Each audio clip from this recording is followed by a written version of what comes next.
For centuries, a strange idea took root. If the divine rules all, what right do the people have to rule themselves? But one book flipped that idea on its head completely. Here, the ruler does not own the people, he belongs to them. It is not the sheep who serve the shepherd, it is the shepherd who serves the sheep. My staff protects them, it does not command them.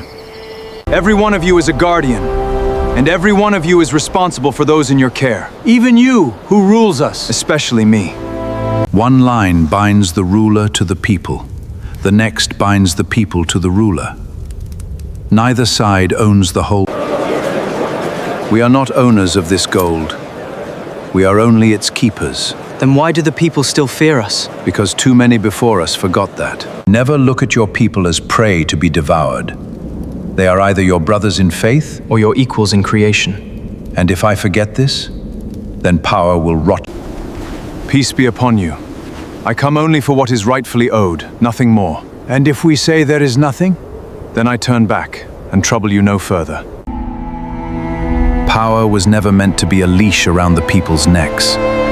It was always meant to be a duty resting on the ruler's shoulders.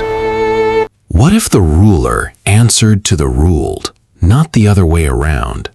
That's the question buried at the heart of one of history's most quietly radical ideas, and it comes from a place you might not expect.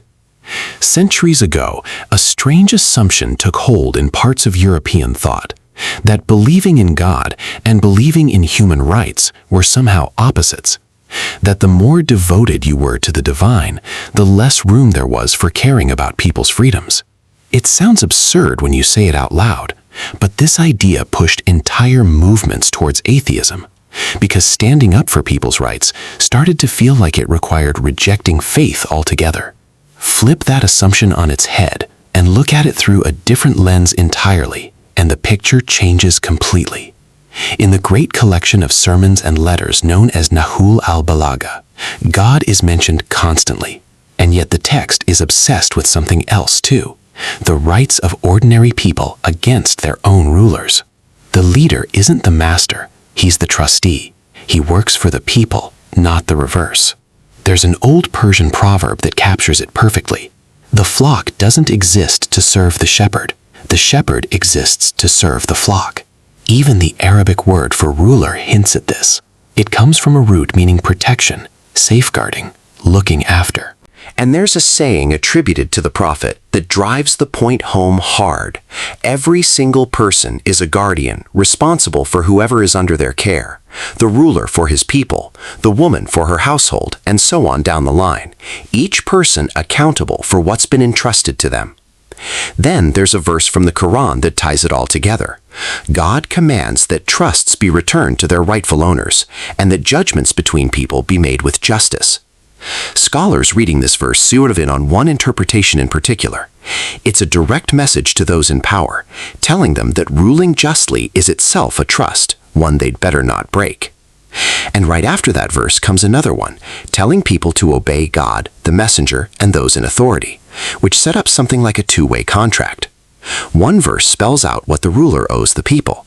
The next spells out what the people owe the ruler in return. Neither side gets to claim the whole deal. Now bring this back to the letters themselves, because this is where the theory turns into instruction. Writing to one of his provincial governors, the ruler warns him not to treat his position as some kind of personal prize. It's a burden placed on his shoulders, not a gift for his own benefit, and betraying the people under his care is not an option. To his tax collectors, he tells them plainly that they're not owners of what they collect. They're custodians, representing the community, answerable for every bit of it. But it's in his instructions to Malik al-Ashtar, one of his most trusted governors, that the tone becomes almost tender. Treat the people with mercy, with love, never like prey to be devoured, because everyone under your rule is either a brother in faith or an equal in humanity. And never let power convince you that your word is law just because you hold command, because that kind of thinking rots the heart and destroys everything good in a person. To his military commanders, the message is the same wrapped in different words. Don't let rank or privilege change how you treat ordinary people. Let it draw you closer to them, not further away. And then there's a set of instructions to zakat collectors that reads almost like a field manual in decency.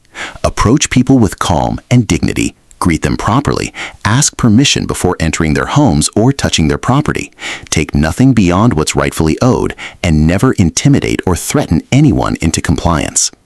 Put all of it together, and a single thread runs through every letter, every instruction, every reminder.